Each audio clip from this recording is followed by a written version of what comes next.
Hey everybody, we are going to do day 17 in the Everyday with Jesus Christian Standard Bible. This is what it looks like. It's not dated, it just has days, so we're on day 17. And we'll be starting out in Genesis chapter 31, verse 1. Now Jacob heard what Laban's sons were saying.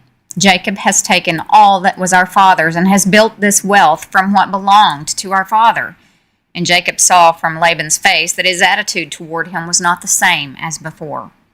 The Lord said to him, "Go back to the land of your ancestors and to your family, and I will be with you." Jacob had Rachel and Leah called to the field where his flocks were. He said to them, "I can see from your father's face that his attitude toward me is not the same as before. But the God of my father has been with me.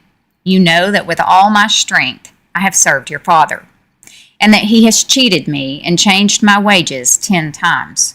But God has not let him harm me. If he said, 'The spotted sheep will be your wages,' then all the sheep were born spotted. If he said, 'The streaked sheep will be your wages,' then all the sheep were born streaked. God has taken away your father's herds and given them to me. When the flocks were breeding, I saw in a dream that the streaked, spotted, and speckled males were mating with the females. In that dream, the angel of God said to me, 'Jacob.' And I said, 'Here I am.' And he said, 'Look up and see. All the males that are mating with the flocks are streaked, spotted, and speckled, for I have seen all that Laban has been doing to you. I am the God of Bethel, where you poured oil on the stone marker and made a solemn vow to me. Get up. Leave this land and return to your native land.' Then Rachel and Leah answered him, 'Do we have any portion or inheritance in our father's family? Are we not regarded by him as outsiders? For he has sold us and has certainly spent our purchase price. In fact, all the wealth that God has taken away from our father belongs to us and to our children. So do whatever God has said to you.' So Jacob got up and put his children and wives on the camels. He took all the livestock and possessions he had acquired in Padan Aram, and he drove his herds to go to the land of Canaan to his father Isaac. When Laban had gone to shear his sheep, Rachel stole her father's household idols. And Jacob deceived Laban, the Aramean, not telling him that he was fleeing. He fled with all his possessions, crossed the Euphrates, and headed for the hill country of Gilead. On the third day, Laban was told that Jacob had fled. So he took his relatives with him, pursued Jacob for 7 days, and overtook him in the hill country of Gilead. But God came to Laban the Aramean in a dream at night. 'Watch yourself,' God warned him. 'Don't say anything to Jacob, either good or bad.' When Laban overtook Jacob, Jacob had pitched his tent in the hill country, and Laban and his relatives also pitched their tents in the hill country of Gilead. Laban said to Jacob, 'What have you done? You have deceived me and taken my daughters away like prisoners of war. Why did you secretly flee from me, deceive me, and not tell me?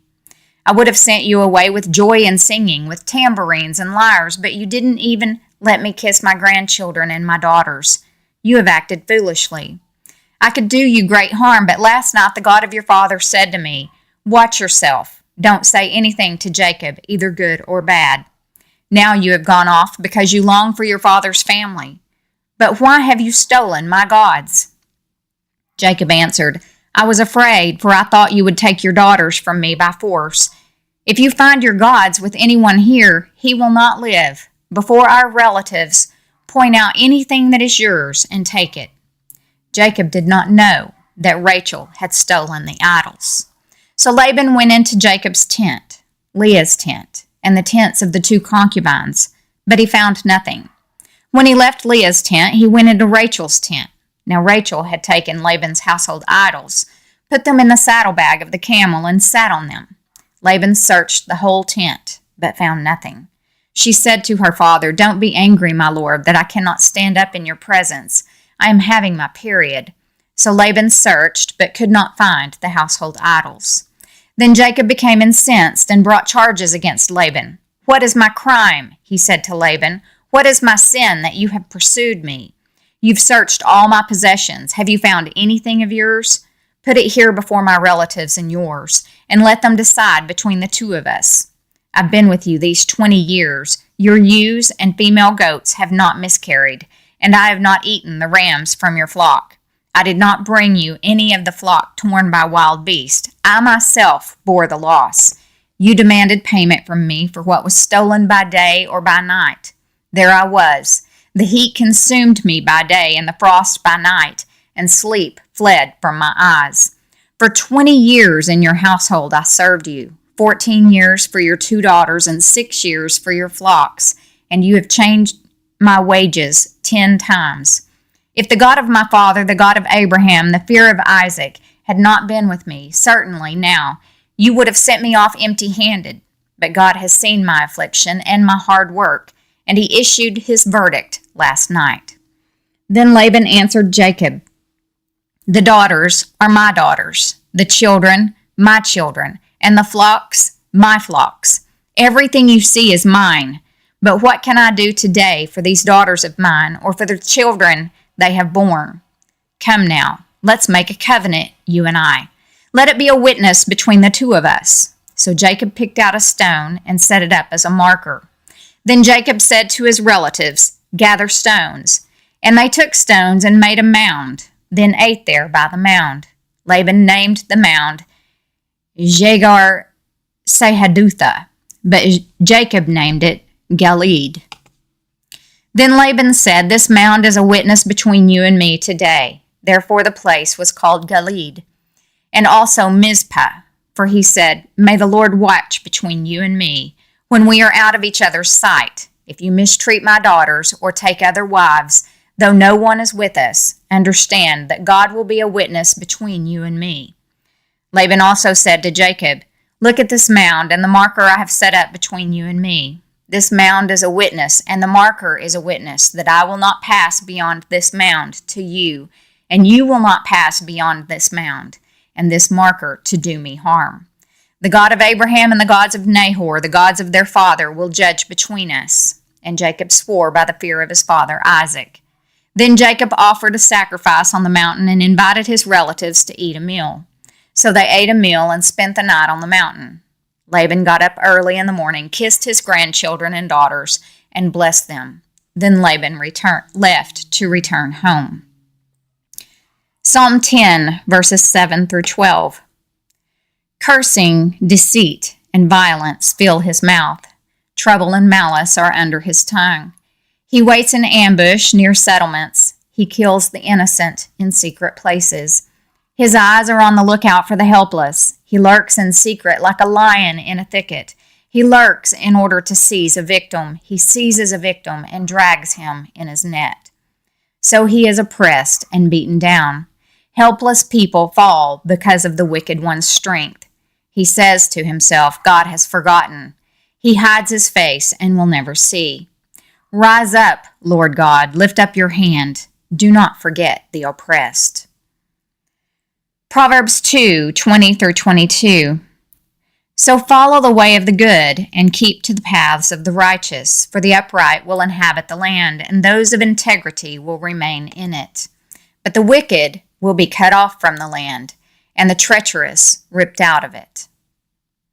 Matthew 11, beginning in verse 20 through chapter 12, verse 8.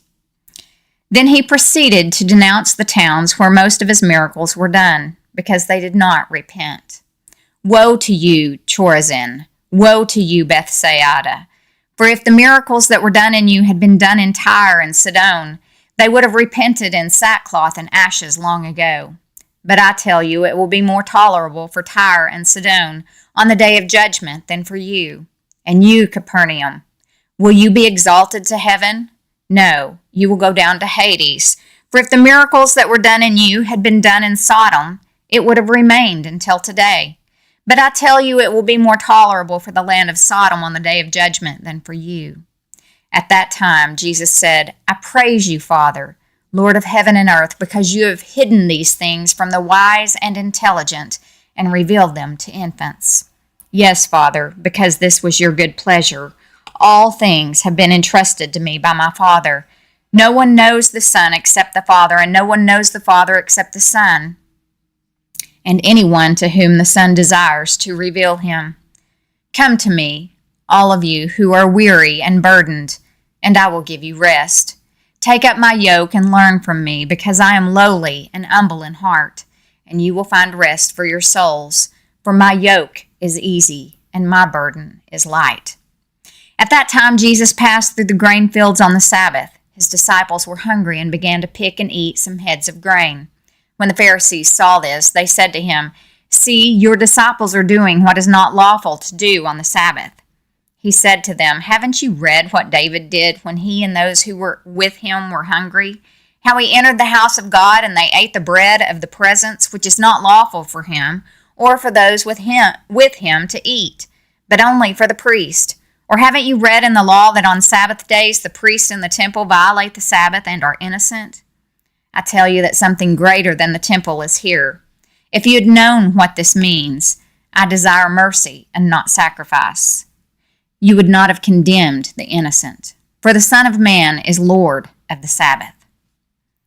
That concludes day 17. And I'm going to go slowly through these next couple of pages so that if someone wants to pause and read this extra, they can. And I will be back with day 18.